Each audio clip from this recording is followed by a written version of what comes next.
I've never believed all women. No. And DoorDash girl just solidifies it even more. I am the mother of a young boy, and women like the DoorDash girl terrify me. Because what do you mean? All a woman has to do is just claim that it happens and she can ruin a man's life. What do you mean? Without any evidence, without anything. She can just say that he did something. And then it's just taken as gospel? What do you mean? And this goes both ways, by the way. So don't sit there and come at me in the comment section. But the fact that this woman had everybody in the beginning convinced that this man had SA'd her just because she said so. Wild. Men who seek out trad wives are no different from men who purchase. What is a man gaining whenever he has this trad wife? He is gaining somebody who is going to tend to the house and who also will be his personal buddy whenever he wants to have sex with her. In exchange, she is being compensated through housing, through whatever allowances this man gives her, and through whatever activities, dates, etc. that they go on together. They hate these trad wives because trad wives are, first of all, they loathe happy trad wives. These very unhappy, career-driven, feminist women loathe happy trad wives because it bothers them that you chose as a trad wife potentially a path that was more traditional and feminine and didn't do all of this stuff that masculinized you, and that you found happiness in that. No, if he doesn't own a house that's over $7 million, I won't date him. And I'm doing fine. Wait, what do you mean you're doing fine? I'm going on dates. Do you have something on? I feel like you have something on this. No, you're good? You don't got it? You got something? No. Nothing?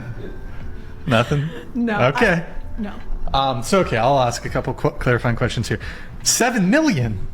Wait, a $7 million house? Yeah. Come on, you're messing with me, right? Or is this serious? I mean, no, it's fine, but we would consider it.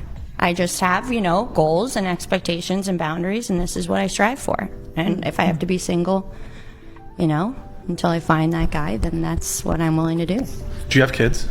This man to enter my life literally has to kiss the ground I walk on, worship me, yearn me, give me my autonomy. You're gonna let me live my life, and you're gonna be happy for me, and you're gonna be my yes man, and you're gonna provide for me without making me feel like shit about it. If that doesn't ever happen, then I don't want to be with any. She wants you to do and for her, but also let her do whatever she wants. This is what they're facing. Now, do women actually want that? No, and we'll get to that in a second. They don't want that because they trash and dump those guys who do it. But that is the demand they're making on second one, right? And because they're getting so much attention, they're discarding and setting the standard of I need to basically be the boss, but you need to take care of me as if you're the boss. You need to be the fake boss, guys. Your dating is so why can't I just find a girl I love? Why can't I get a girl who doesn't want to talk to 10 guys at the same time? Why can't I just have someone who loves me for me instead of asking me, when are you going to buy me the next bag? Why? What has Instagram done? Why? Is that what you want? I just want to put a baby in someone. Gentlemen, do you not want to spread your offspring? Genghis Khan, 40% of the Mongolians have his DNA. We're over here, I can't even find a wife.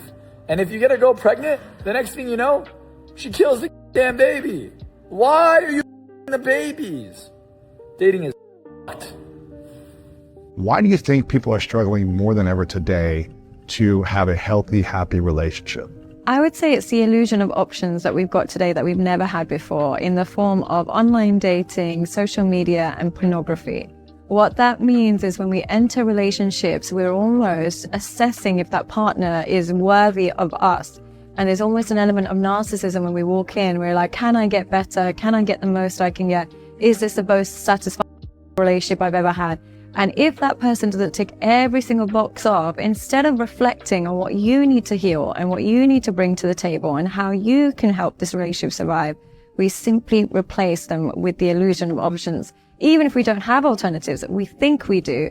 So we let go far quicker than we previously would have. And probably will be for life. No, that conclusion is not remotely supported by the data. Did you know relationship science is a thing? I'm Max Butterfield, Dr. Max Butterfield. I study this kind of thing for a living. I make daily science-backed reels about relationships. Follow me for the real deal. It turns out women are looking for 3 things. Number 1, kindness, warmth, and trustworthiness. You can work on that. Number 2, they are looking for reliability. They are looking for potential for financial stability. You don't have to be in the right place right now. It helps. But if you show potential, that's a really good sign. And then finally, number 3, they're looking for someone who's intelligent and who makes good decisions. You can change your decisions. You can make good decisions, and science can help you do it. You know how? I'll tell you. Follow me for more. Unpopular opinion. Trying to finesse a good man ain't a flex. Baby, that's broke behavior. Using him for attention, broke behavior. Using him for a meal, broke behavior. Keeping him around for benefits while giving the bare minimum, broke behavior. Playing games to see how much he'll tolerate and what you can get away with, that's broke behavior. Because a woman who brings value does not have to manipulate. She don't have to scheme. She don't have to hustle people who genuinely care about her. The real flex, being loyal, being honest, being solid. Because you're always looking for what you can get from a man, you'll never recognize the value of a man that's worth keeping. Stop treating men like opportunities and start treating them like human beings. And see how much further that gets you in life, baby. Here's a girl who walks down the block, dressed like most women do. Okay, down the block, minding her own business. Look at every man where their eyes go. Okay? Every single one. Every single one of them, skin tight jeans. You don't need much to turn on a man, women. Look, every single man. Okay? Every single man wants to look at her. Look at that. Every single man. You cannot tell me that the way you dress doesn't send a message. That's whether you're a man or a woman. Now she says, let me dress up like a Muslim woman. Let's see the amount of reduction. Okay? Let's see people turning their heads every 2 seconds. You cannot tell me that there's not a protection here. Lust begins with looks. Gazing. It starts with a look, then a talk. It's more protection. A simp is a man who's led by his woman, who does whatever his woman tells him to do.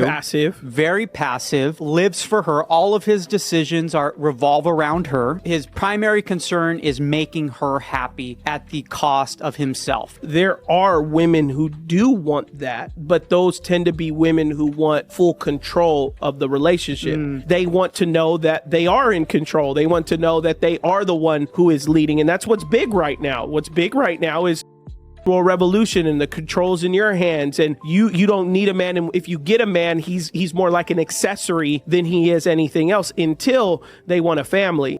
I'm not telling you I have a child if I don't see myself going on a second date with you, but I'm also not going to let you fall for me without you knowing I have a child. That there is emotional manipulation, and I don't play like that. I've been a single mom for 3 years now, and in the beginning I quickly learned I am no longer dating just for me. I am considering who will be around my daughter. And unfortunately, we live in a world where some people don't like children, and then you have those creeps. Dating as a single mom can be so tricky because sometimes on that first day, they are asking you, so do you have any children? And I'm not going to lie about my baby. And that'll be your time to tell me if it's a deal breaker or not. And you're not going to hurt my feelings because at the end of the day, my child does come first. If you don't like her, I don't like you. If you don't protect her, you don't deserve her. And this isn't just some opinion, this is aligned throughout the entire Vedic philosophy. See, a man's role according to the Vedas was never just to provide, it was protection. Not just physical, but emotional, psychological, spiritual. Because the feminine doesn't expand in chaos, it expands in safety. Her softness, her devotion, her love, all of it is a response to the environment that she feels. If she doesn't feel safe, she's not going to give you her fullness. She's going to withdraw and even go as far as destroying to protect herself. The Vedas are clear on this. Where women are not honored and are not protected, nothing good stays. Entire communities were destroyed if a woman wasn't protected. This isn't about control, it's about responsibility. If you want her at her best, you don't demand it. You create the conditions for it. And And if you can't do that, you don't deserve access to that side of her. The only rich man you should marry is a man rich in character, rich in loyalty, rich in emotional maturity, rich in kindness, rich in patience, rich in the way he treats people when nobody is watching. Because money can buy a beautiful house, but it cannot buy peace. It cannot buy loyalty. It cannot buy genuine love. A man's real value is not measured by what's in his bank account. It's measured by how safe you feel beside him, how he handles pressure, how he speaks to you, how he protects, provides, leads, and loves. A broke man with character can build a future. A rich man without character will destroy your life while funding it. Never confuse expensive lifestyles with valuable men, because the rarest kind of wealth is a good heart in a world full of selfish people. You know what I find funny about the DoorDash girl, that situation? A lot of these modern women out here, they don't understand it until they have a young son. With all these other men are terrible. I choose the bear until it becomes my little boy. My little boys. I have nephews that I see. They come over my house. We hang out. I love them to death. I cannot ever see them doing stuff like what she's alleging they were doing. They have never. They would never. I have trained them. Me and their father, we've strictly, now, you know, just because you train your kids do something, they still go out and do whatever they want to do, right? But now modern women, a lot of these ladies are seeing, man, these women are lying. They're straight up lying. There was another woman that said, what is going on with these little girls? This one little girl asked my boy for a $100 Temu gift card. What? That's, I can see if it's $5, a little $10, but she's asking him for $100. That's ridiculous. They don't see it until they have a little boy that these little fast tail girls are trying to get over on. And now you can see what the men are saying. I want a man that make $100,000. You eliminated 85% of all men. 85%, that leaves you 15%. Half of that 15% is married. 7.5%. Half of them live an alternative lifestyle. Take that down to 3.5%, 4% that you got to choose from. Then you want him over 6 feet. 2%. He can't be obese. 1%. You don't like Sagittarius, Leos, or Cancers. Well, now you at 0.5% of a man that you gotta look for. You gotta find him, and then he gotta like you back. That type of man that makes that type of money has requirements for a woman too that now you have to meet. This is why so many women. You wanna know why I'm so aggressive? I'm always in my masculine energy. It's because you are always you always in your feminine energy. So I can't be in my feminine energy because I gotta be here holding it the fuck down for the both of us. That's why. Oof. Ouch. Listen, masculine energy in a woman is rarely a preference. It's a response. When she feels like she has to constantly lead, initiate, organize, decide, she adapts. And then men will call her aggressive, controlling, argumentative. No, bro. She's just tired. If you want her feminine energy to thrive, handle your shit so she doesn't have to survive. Unpopular opinion. A lot of women like to act like their man is replaceable when whole time he's actually the prize. That man is emotionally mature, financially stable, and he's a provider. And I'm not talking about just financially. That man is a protector. He is a leader. He is consistent and he is disciplined. That man is kind. He is honest and he is a man of integrity. He is also respectful and responsible. And all you bring to the table is a pretty face and some body parts. And you have the audacity to scream, you the prize. Make it make sense for me. Saying single. It's the matrix. Yes, it's a matrix of like finding a woman. You only get to pick two. So you've got the triangle. You've got hot at the top. Yep. You've got sane, and then you've got single. Yep. Okay. You only get to pick two. Okay. So basically, if she's hot and she's sane, then she's definitely not single. If she's hot and she's single, she's definitely not sane. I agree with it. This is the best fucking matrix I've ever seen. And if she's sane and she's single, well, she's definitely not hot. Do you actually train your shoulders, by the way? You want to do lateral raises, And we're gonna do this, and we're gonna do that. Yo, what's we gonna do, huh? On Sunday we're gonna do something else, no? You gonna take me on a date? Yeah. You guys heard that? Well, oh, you want them to see it as well? You want them to come along? I want them to come along. Okay, cool. I want privacy. You want privacy or you want them to come along? I want just me and you. Oh, just me and not them. Oh, she sees that. Let me put the bag down. I need to see what you're doing here. Right, cool. He's working hard. Do you actually train your shoulders, by the way? You're gonna.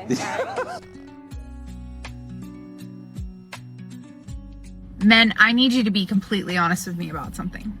Is it true when you first meet a woman that you know instantly on if she is a good fit? Or if you could marry her, if you could date her, if you just want to bang? This could save me a lot of time. Because if I go on a first date and within 30 seconds I can say, so what's the verdict? I would never actually do that. But is it true? Seriously, I want to know. Put it in the comments. Be honest with me. Okay? Okay, thank you. Bye. You can't have it both ways. Like, you either admit that, you know, men are needed or they're not. If you are there screaming at the top of your lungs, I don't need a man, you sure can't be crying on the floor about how no man is reaching out to help you. You know, it's just kind of like, ugh, it gives you the ick. I can't stand that phrase, but anyway, that. So, okay, so let's dive a little deeper.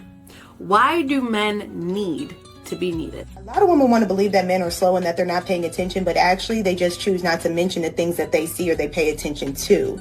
Oh, 100%. A lot of times, a lot of women just think that men are just some stupid creature. Some whole time we already see the play way before you even play the play yourself. But listen, you coming through the door, you over there trying to what's wrong with you? We'll just let that ride and that be thinking that the only ones with an intuition. Like, oh, so you thought we couldn't just put two and two together just by thinking? You think we didn't get those same feelings that you got? You think we didn't have a dream about you? That's what you saying? Oh, okay. So you trying to slick a can of oil? You better get yourself crazy. Like what? The best thing that you can do is decenter a man. Like, I have a man. I do hate men, but I have a man. I do hate men, but I have a man. I do hate men, but I have a man. And he's a great man. Yo, what? I have a man. I do hate men, but I have a man. I do hate men, but I have a man. And he's a great man. Could you do a spin for the camera so everyone can see what you're wearing? So let's say I was your man. Would you still come out and dress like this on a girl's night? Yes, 100%. Even without me being there? Yes, 100%. First of all, I don't think there's anything wrong with what I'm wearing. And most men that get into a relationship with me know how I am and how I like to dress, and I'm a baddie, so yeah. But is this as revealing as it gets, or does it get even more extreme? Well, it could get more extreme depending on where I'm going in the night, 100%. But if we're dating and we're in a committed relationship, what makes you even comfortable to show off this much of your body on a girl's night? I think that if the guy is secure enough and trusts me, he won't mind. And yeah. So you would want your man to be cool with you posting bikini pictures on Instagram too, and maybe a couple booty pics here and there? Well, no, because actually I was in a couple relationships where they did not like me posting on Instagram, and I respected that. I didn't post on Instagram. I wouldn't post bikinis, anything. But now I'm single, so it doesn't matter. Men should always pay on the first date. And get this, for our own good. You know, when us guys take an issue with paying the first date, the issue isn't tied to the number of dollars that we're spending at the end of the day. And if it is, respectfully, you need to go get a job.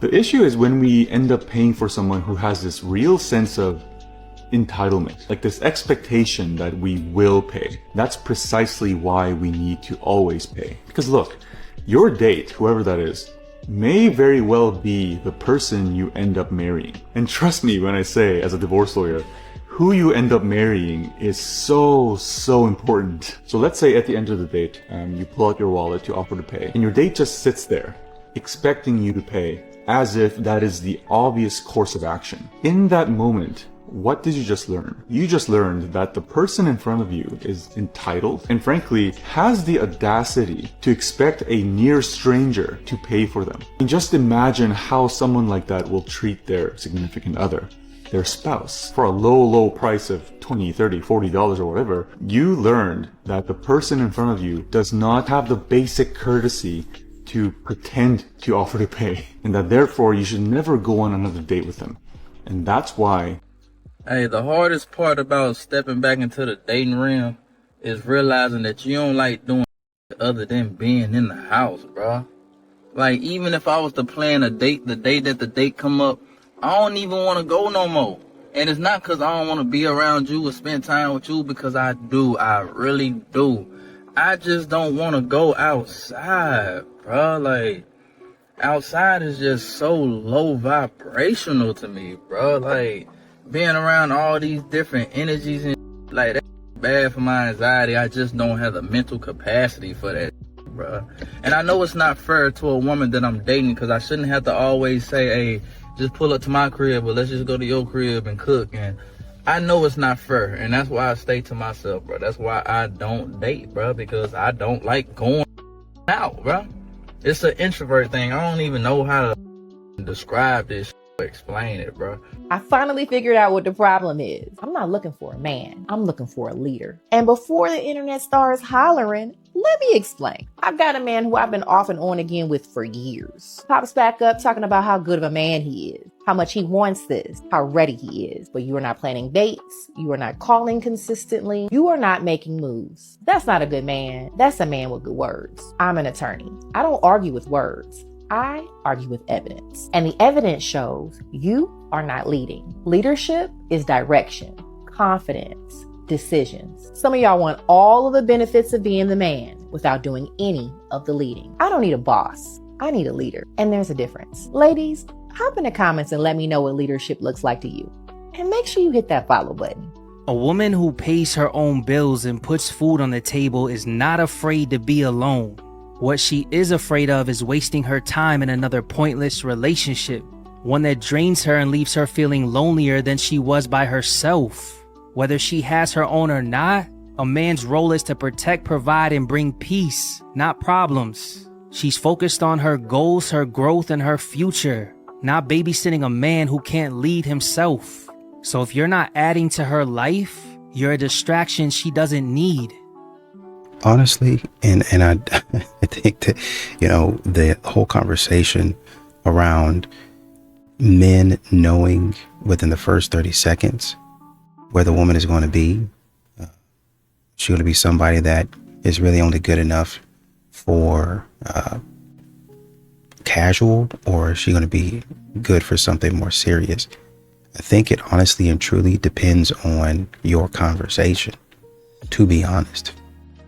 It depends on your conversation. You extend that window when you start talking about something. When you come in looking fantastic and, you know, you got your makeup on and all that other stuff or whatever it is that you have.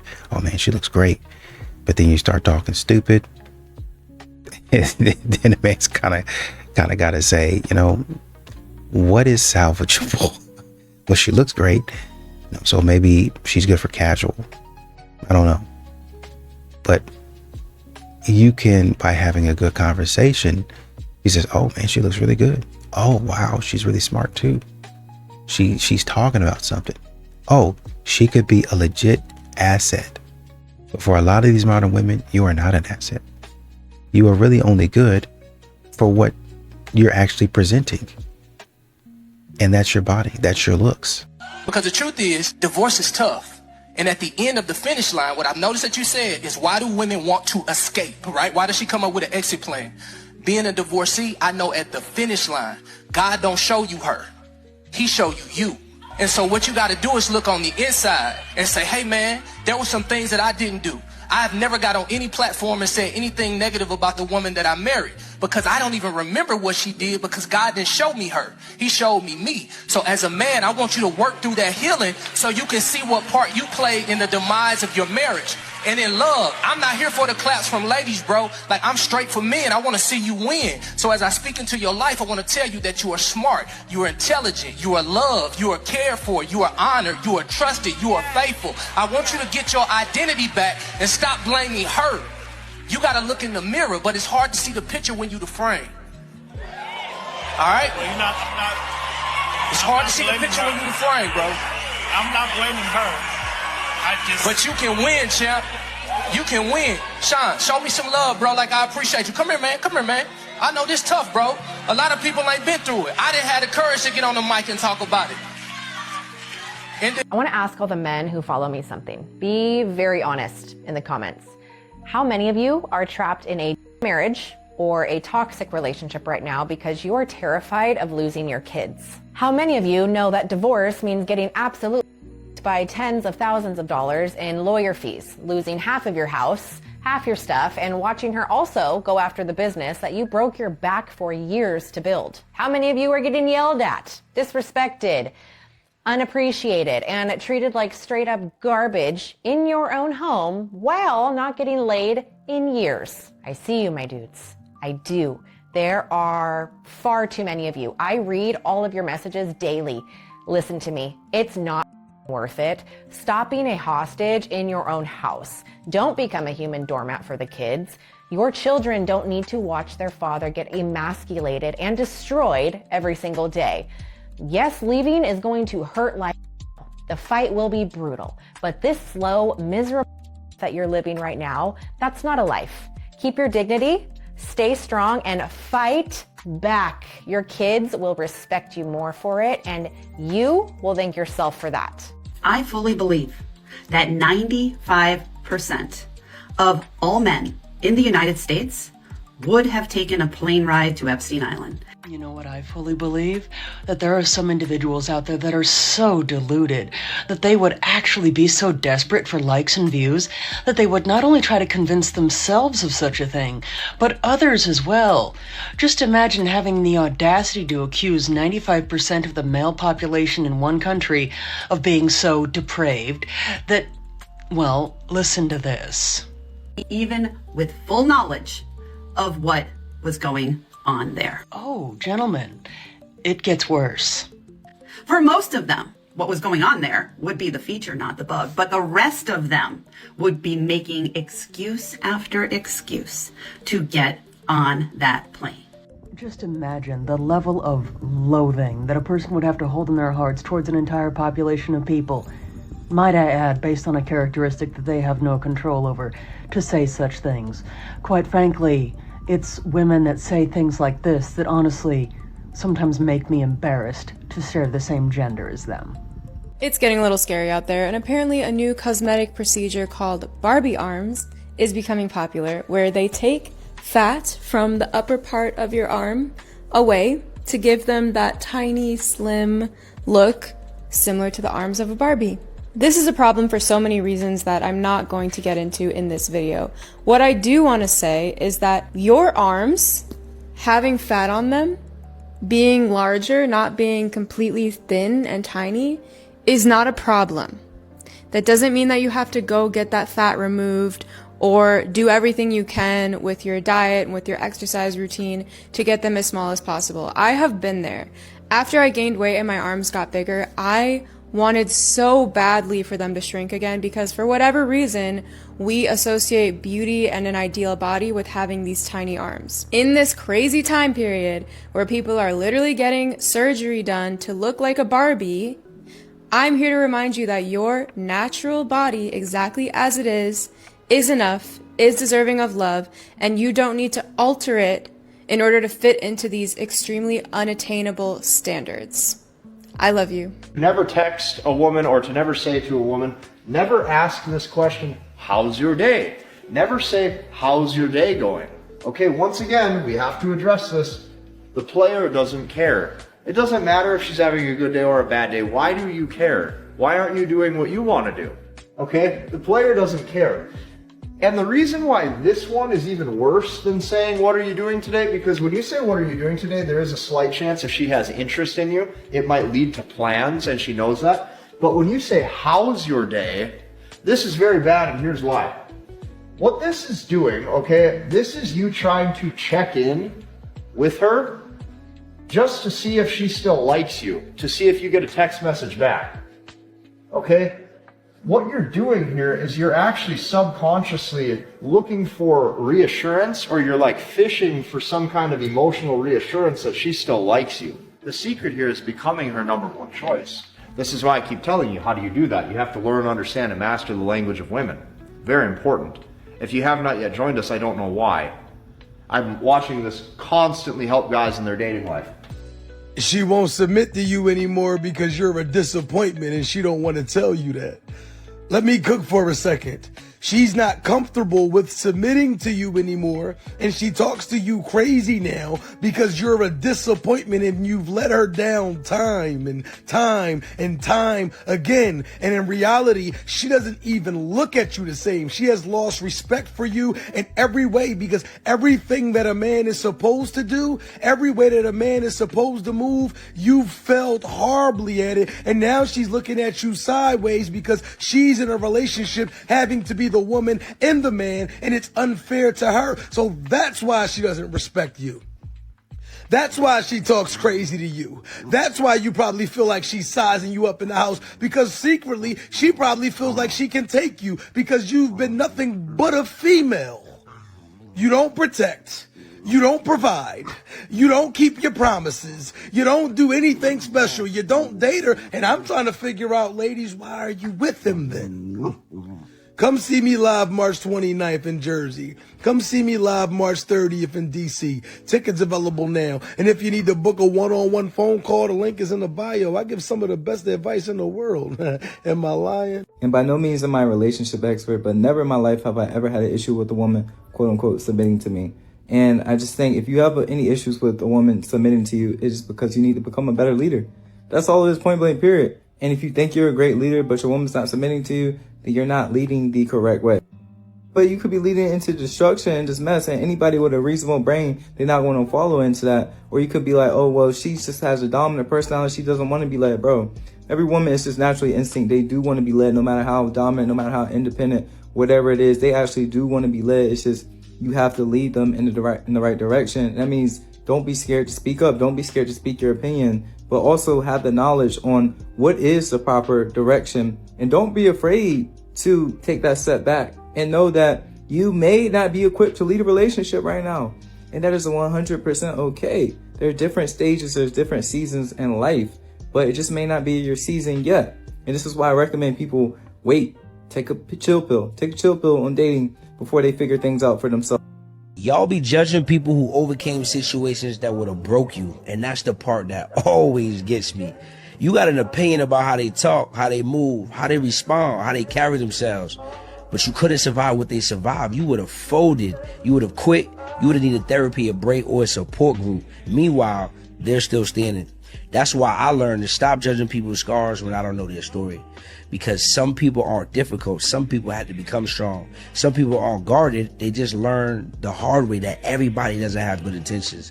You see, some people aren't obsessed with success. They know what it's like to have nothing. It's easy to judge somebody when you're looking at the outcome. The harder thing is asking yourself what they had to endure to become that person. So before you criticize someone's strength, ask yourself if you could have survived the storm that built it. Because a lot of people y'all look down on are living proof that God brought them through something that would have took you out. If you've ever met somebody that cannot take accountability for their actions, here's why. They have made a false equivalency between doing something bad or wrong and being someone bad or wrong. You do something bad or wrong, you can learn from it and do better. But when you are bad or wrong, that's absolutely crushing for your ego and your sense of self. So crushing, in fact, people would rather sometimes. Sadly, in our early development, we are told explicitly or implicitly that we are bad or wrong when we make mistakes. We are told we are bad or wrong when we make mistakes. We equate doing something bad or wrong with not getting love. So then we become adults with a huge subconscious aversion to taking accountability. When we are kids, not getting love also means that we are not safe, because when you're a kid and you don't get love or protection from your parents, so in a weird way, people that cannot take accountability for their actions are trying to stay safe because of a deep-seated subconscious wound. And I love to see it. You know, a guy was talking about He was talking to a man in front of a whole auditorium of people. And he was talking to him about divorce. And he said, man, you know, one of the things that happened to me when I was going through my divorce is, you know, I had to look at myself. God wasn't showing me her. He was showing me what I was doing. Same. And you got to be able to attack that and say, yeah, she did this. Because you're going to be able to see when you go through the work, when you go through the mindset, like he was saying, you're being shown yourself. You got to accept it. A lot of people reject it. Okay. So what you have to do is say, but she did this. She did do that. Well, she was wrong for this, and this. She was wrong for that. But I'm trying to make you better. I'm trying to get you better. I'm trying to take care of you. She, in her toxic nature, hopefully she gets better, but in her toxic nature and the stuff that she's doing, her bad behavior, she gonna stay where she's at. If she don't change, she gonna stay where she's at. But for you, because you want to win, because you want to do better, because you want to elevate, move it off to the side, man. And you go ahead and go after your goals. Honestly, sometimes I feel like couples need to have like weekends where, like intimacy weekends where that's the only thing y'all doing. Sometimes couples need to have like a yes weekend. Grant him a yes weekend. Everything you ask me to do, I'm going to say yes. But the person who is the recipient and the person who has not been getting what they need, don't take advantage of that. Only be focused on what it is that you haven't been receiving that you desire. If your spouse is willing to do that, go ahead, know in your mind, this is what I'm desiring. Know that, so that when they swing around and they ask, you're ready. And you're not asking for something that you don't want. Ask for what you really want. Ask for what's going to make you feel like you're special. It's important, men and women, it's important we feel special. But we can't keep suppressing what it is that we need because we have conjured up in our own minds that our spouse is not going to meet them. Give them another opportunity and a chance. And when that chance is given to you, people of God, take it. Take it. All right, so I was out at a bar and this guy, no one was approaching me, and I was like, you know what, this is and then he... the art, down. He hit me with that? Guys, take a note, works every time. It worked, oh my God. Every time. And then he started throwing like numbers at me, and I was like, what the does that mean? And then I was like, you know what, I appreciate the effort, so I had to go up to him.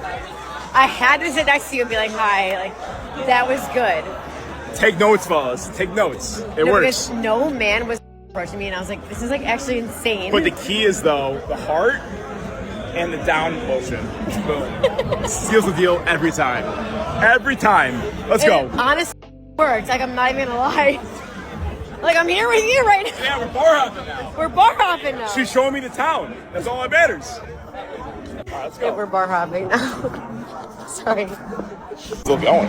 It's still going. Is it still go? Oh, it is still going. Oh, shit. Are you waiting till marriage? Yes. Is that like a marketing play? No, that is genuine. I grew up Christian. Like, my family was very Christian oriented. Like, we went to church every single Sunday. I went to Sunday. Saying you're a Christian and that you believe in Christ and you're committing the same sin over and over and over again without even trying to fix it, you're just a fraud there. You'll go straight to Christ knows what you're doing and you're just doing all that for money and for clout. Let's see what you're like on the day of judgment. Get closer with the Lord by downloading the Avon app. You can ask your questions such as, how can I get closer with the Lord? And it'll give you Bible quotes and continue to ask you questions to help you get one step closer to Christ. Too many fucking frauds in this day and age, there. People think acting a Christian and saying they're Christian, they're gonna get up into heaven. Doesn't work like that, there. Gotta have the teachings of Christ within you. But I'll say it again. Wait until the day of judgment. Stay woke in these streets. Big brr. So my uncle was talking to me and he was like, well, in the dating scene in 2026, you have to like catch up and you have to like do this and that. And I was like, no, I'm like totally old school. Like if a guy wants me, he can come up to me and ask me on a date. Like I'm not gonna compete with a whole bunch of women and then he's gonna like have like 5 women in his text messages and sleeping with 2 and blah blah blah blah blah. You know how the story is. And I was like, he was like, well, we had to do that back in the day. And I was like, well, I still expect that. Like, and it's funny because I don't look my age. I'm 37 and yeah, but for the record, I would never ask a guy on a date. Not because I'm too good. It's just like,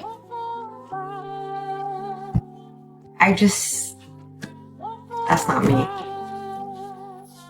And what I found is, even if a woman presents herself as dominant, she wants her man to lead. And so, what I would encourage you to do is don't let her appearance of dominance intimidate you. When we feel unsafe, when we feel fear, we're all seeking control just to protect ourselves. So you could find a woman who starts off soft. You could be a guy who you've done therapy and wow, you're so in touch with your emotions. But now you just lost someone that you love and the grief is causing you to do things that you've never seen yourself do before. She just lost her job. She's feeling insecure like crazy.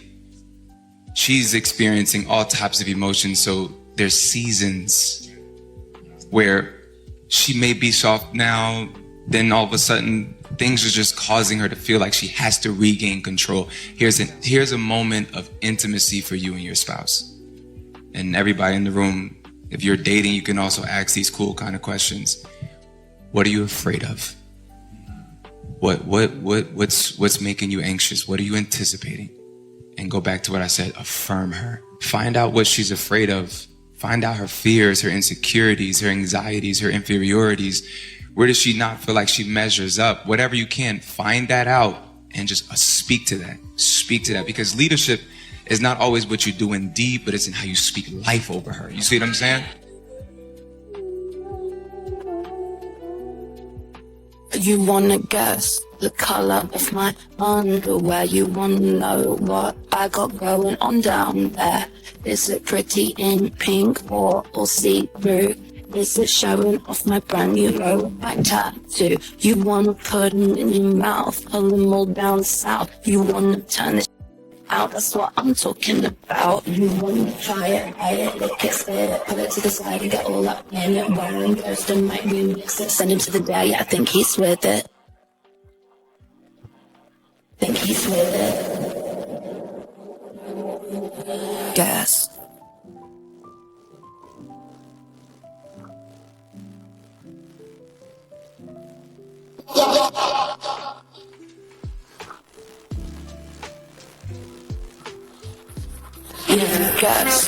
Is this cheating? My husband has not had a physical affair or cheated with another woman, but he occasionally, once or twice a week, looks at women on Instagram. The accounts. I feel betrayed, but he doesn't see it as betrayal. I don't know what to do or how to talk to him about it. It's less about is this cheating? It's more about, do you feel safe? Do you feel seen? Do you have clarity? If you feel like that is betrayal, it's worth a new conversation to say, before I lay some heavy labels on this, which might take you in a direction you don't even have to go, let's reestablish what matters to me. It bothers me that you look at other IG accounts. And then you got to get real clear on what that means. Like, how far do you want to go with that? Any vague stays vague. If that is your stance as a couple, then you got to honor it. And it doesn't matter with somebody else who might either try to minimize or over maximize this. Like, if you feel like it's betrayal, then that's real. And you got to bring that. So as a husband, your posture in this moment is not to fight for your rights. And this isn't cheating. It's better to say, what makes you feel comfortable? Let's talk about it. And so, Laura, if you were to tell me, I don't want you watching the WNBA because I don't know where your eyes are going, where your thoughts are going, I might have questions around that. But my first posture is, not that you're picking at that, it's what's going on in you. What can I be doing to set you up for a more fulfilling life? Because if that's on your mind, I'm missing other cues.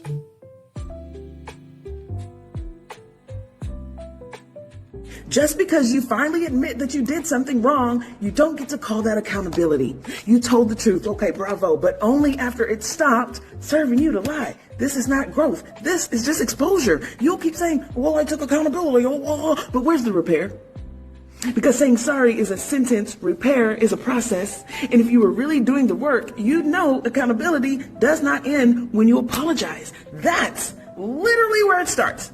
You hurt people, and instead of sitting in that truth, you rushed to rewrite the story so you could feel like the hero again. You want forgiveness without facing consequence. You want access without rebuilding trust. You want healing without humility.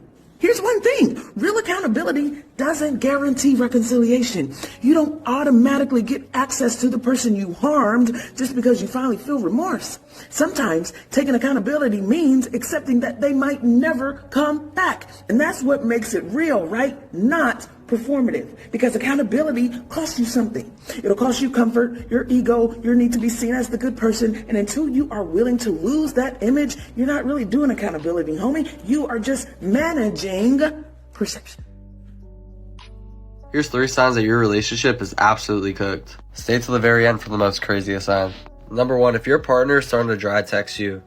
You know, it's one thing if your partner dry texts you and like you guys just talk it out, but summer's low-key in 2 months, guys. They got all of their friends texting, yo, let's have a single summer, hot girl summer, hot boy summer. They're about to leave you.